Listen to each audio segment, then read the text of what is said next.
So, welcome everyone. Today we are going to start with legal reasoning, and today we are going to start with constitutional law, a very important topic for your CLAT and consists of very huge weightage. So, let's begin with the heading constitutional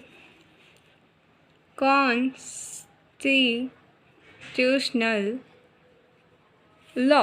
so this is what we are going to cover. तो इस chapter में अपनों को बता रहे हैं कि सारे के सारे लॉज जो कॉन्स्टिट्यूशन में दिए गए हैं सिटीजन के लिए, अपन क्या पढ़ेंगे, वो लॉज जो है कॉन्स्टिट्यूशन के अंदर लिखे हुए. So the very first question comes कि व्हाट इज़ कॉन्स्टिट्यूशन. कॉन्स्टिट्यूशन होता क्या है? तो कॉन्स्टिट्यूशन इज, अगर सिंपल लैंग्वेज में बोले तो ये होता है set of rules according to which, मैं थोड़ा शॉर्ट फॉर्म में लिख रही हूँ, according to which country is governed. मतलब एक पर्टिकुलर रूल्स का एक सेट होता है, रूल्स का एक बंडल होता है, उसके हिसाब से उसके अकॉर्डिंगली एक कंट्री को गवर्न किया जाता है कि what should be the rules and regulation for the particular country. ये होता है अपना कॉन्स्टिट्यूशन. ठीक है, तो आपका क्लियर हो चुका होगा कि कॉन्स्टिट्यूशन क्या होता है. तो ये अपना रहा constitutional law and the constitution के अपना मेजर अंडरस्टैंडिंग. अब अपन बिल्कुल AP भारद्वाज से कवर कर रहे हैं, तो इसकी सेकेंड हेडिंग आ जाती है, थोड़ी कॉन्स्टिट्यूशन के बारे में ही देख लेते हैं. Constitution helps us to understand the various thing. ये अपनों को बताता है कि कॉन्स्टिट्यूशन बताता है कि 3 ऑर्गन्स है अपने पास. ये 3 ऑर्गन के बीच में बाउंड्री बनाता है कि तुम सारे अलग अलग हो, मर्ज नहीं होना है. अपनों को वेरियस चीज़ें बताता है कंट्री के बारे में, आप समझ रहे हैं.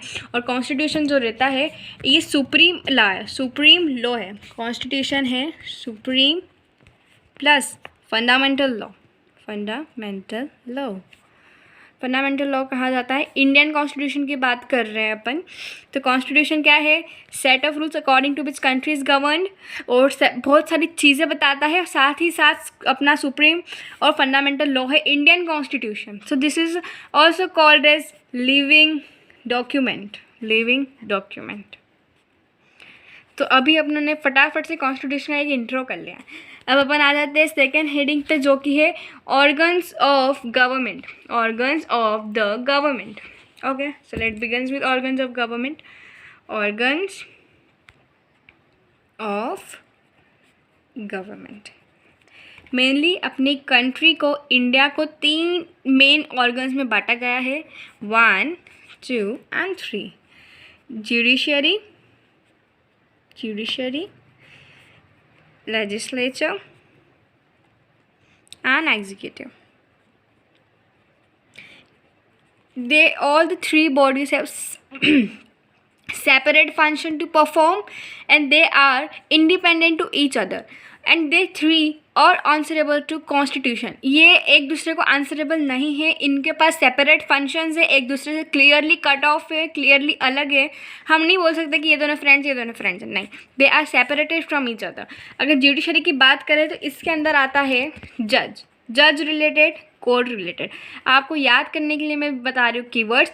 J for judiciary, J for जज. तो आप इसे याद रखेंगे. Judiciary deals with the court relations. Legislature में आता है law making. Again L for legislature, L for law making, मतलब पार्लियामेंट. एग्जीक्यूटिव में आता है अपने PM, प्रेसिडेंट, पुलिस, जो हेल्प करती है लॉज रेगुलेशन करने में. अगर इनकी कलेक्टिवली फंक्शन देखा जाए तो आपको मैं एग्जांपल दे देती हूँ कि एग्जांपल लिया जाता है अभी कि लॉ बना दिया गया है. लॉ है कि 10 ईयर से कम बच्चों को फैक्ट्रीज़ में, मतलब वो तो अपना, हाँ फैक्ट्रीज़ ले लेते हैं वापस से, सॉरी 10 नहीं 14 रख दे. ये लॉ है कि 14 ईयर्स से कम बच्चों को फैक्ट्रीज़ में अलाउड नहीं है, मतलब they can not work in the factories. तो ये लॉ तो बना दिया अपने लेजिस्लेचर ने लॉ फ्रेम कर दिया कि 14 साल से कम बच्चों को अगर किसी ने फैक्ट्रीज़ में काम करने के लिए मजबूर करा एंड अलाउ किया तो they would be the punishable. ये लॉ बना दिया अपने लेजिस्लेचर में. अब लॉ तो बन गया, उसके बाद में एग्जीक्यूट कौन करेगा, मतलब there had to be somebody जो एग्जीक्यूट कर सके. एग्जीक्यूटिंग का काम लेंगे PM and president and police. मतलब दे देखते हैं कि हाँ भाई लॉ जो बना है वो हमारा काम कर रहा है, एग्जीक्यूट कर रहा है। एग्जीक्यूटिंग का काम होता है अपनी ये बॉडी द्वारा। एंड बाय अनफॉर्चुनेटली अगर कभी ये लॉ कोई वॉयलेट कर देता है तो उसको क्या पनिशमेंट मिलेगी, उससे क्या उसको मतलब समझाया जाएगा जिसको नेक्स्ट कोई वापस ये चीज़ ना ही दोहराए, तो वो काम लेगी जुडिशरी। समझ आ रहा है आपको? Means once the law is frame by judiciary, execution is done by executive, law is make by legislature, execution is done by executive and in unfortunately अगर वायलेशन होता है तो judiciary took command over it. तो ये आपके 3 organ में clear हो चुके होंगे, आई होप सो। तो और ये तीनों की तीनों 1, 2 and 3 are answerable to Indian citizen. Indian से लिख देते या फिर अपने अपने सिटीजन्स, मतलब ये सारी बॉडी अपन को अपने आप को हमें आंसरेबल है और अपने कॉन्स्टिट्यूशन को भी आंसरेबल है। And if it comes to your CLAT examination कि किसे आंसरेबल है तो आप लिखेंगे कॉन्स्टिट्यूशन ऑप्शन में नहीं हो तो you would go for the Indian citizens और सिटीजन्स और व्हाट। तो इतना क्लियर हो चुका होगा आपका। हाउएवर अगर डिस्प्यूट की बात करें तो there are okay we will study in further. अभी अपन दूसरे में चलते हैं। थर्ड हेडिंग आती है कॉन्स्टिट्यूशन अ लिविंग डॉक्यूमेंट। वही मैं बता रही हूँ, आपको मैंने बता दिया यहाँ पर कि कॉन्स्टिट्यूशन एक लिविंग डॉक्यूमेंट है। You can take once a reading to it. Constitution is a vehicle to the nation's progress.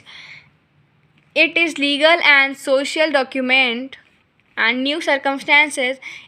It has thus been word and experience used in Constitution have fixed no limit said to be a living and organic document. तो आपके पास question आ सकता है कि constitution क्या है। एक तो constitution में आ जाएगा लिविंग डॉक्यूमेंट है, एक आ जाएगा फंडामेंटल है, एक आ जाएगा सुप्रीम है ना, और एक कुछ गलत आ जाएगा। और ये भी आ सकता है, ये भी कॉन्स्टिट्यूशन है ऑर्गेनिक डॉक्यूमेंट भी है ऑर्गेनिक डॉक्यूमेंट। तो ये 4 वर्ड्स याद रख लीजिए, 1, 2, 3 and 4। एनी और could come out of it. ठीक है, अब अपने कॉन्स्टिट्यूशन पढ़ लिया, उसके ऑर्गन्स, उसके थोड़े बहुत पावर पढ़ लिया, बेसिक इंट्रोडक्शन पढ़ लिया। अब आती है नेक्स्ट स्टेप कि कॉन्स्टिट्यूशन बना क्यों, बनाया किसने, क्या प्रोसीजर रही, क्या किस बेसिस पे डिसीजन लिए गए, तो अपना वो पढ़ते हैं। Making of Indian constitution. Making of Indian constitution में थोड़ा शॉर्ट फॉर्म में लिखा, आप समझ जाना। तो क्यों, कैसे, क्या अपन थे। तो आइडिया कि जैसे after when the Britishers decided कि हाँ इंडियंस को इंडियन दे देना चाहिए, मतलब अपने ग्रेट लीडर्स महात्मा गांधी, नेहरू जी, इन लोगों को इंडिया सौंप देना चाहिए। जब ये डिसीजन लिया गया ब्रिटिशर्स द्वारा तो देयर वॉज ऑल्सो डिसीजन कि अगर इंडिया अपनों को मिल जाता है तो इंडिया को गवर्न कैसे करेंगे, what should be the criteria over which we should take decision for the citizens ना। Means there was a huge conflict of the thoughts कि कैसे क्या डिसीजन, कैसे क्या रूल्स रेगुलेशन रखेंगे ना। मतलब एकदम से इंडिया मिल गया है, कैसे क्या करे क्या नहीं करे। So it was a very chaos movement for that, chaos movement for everyone. तो there was like an making of Indian constitution. अब ये आइडिया किसने दिया कि इंडियन कॉन्स्टिट्यूशन रखो, that could be asked question to the CLAT examination कि idea कि constitution होना चाहिए दिया गया था M.N. Roy. Please take note out of it. M.N. Roy ने बोला था कि कॉन्स्टिट्यूशन होना चाहिए for the huge country like India. अब ये M.N. रॉय कौन थे? ये थे पॉलिटिकल फिलोसोफर। लिसन, जितने भी पर्सन, जितने भी ग्रेट पर्सनालिटी जिन्होंने पार्टिसिपेट करा अपने इंडिया को फ्रीडम दिलाने से लेके इंडिया का कॉन्स्टिट्यूशन फ्रेम करने तक, they were very intelligent and very intellectual person. Means they are like an, they have an IQ and logic of the huge level. So we could learn a lots of thing from them. So political philosopher थे M.N. Roy. उन्होंने बोला चलो भाई constitution बनाते हैं, उसके basis पे country govern होगी तो ही कुछ होगा, वरना कुछ नहीं हो सकता।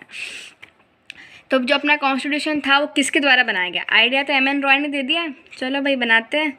और जो अभी का प्रेजेंट या फिर पुराना एक ही कॉन्स्टिट्यूशन है, बाकी मैं लिख देती हूँ यहाँ पे क्लियरिटी के लिए, प्रेजेंट कॉन्स्टिट्यूशन ये बनाया था अपनी कॉन्स्टिट्यूशन असेंबली ने। कॉन्स्टिट्यूशन, सॉरी मैं वो लिख रही हूँ constituent assembly. Actually, I wrote sometimes in hurry up wrong, so don't get out of it. Constituent assembly ने बनाया था कॉन्स्टिट्यूशन। किसने? कॉन्स्टिट्यूएंट असेंबली ने बनाया था।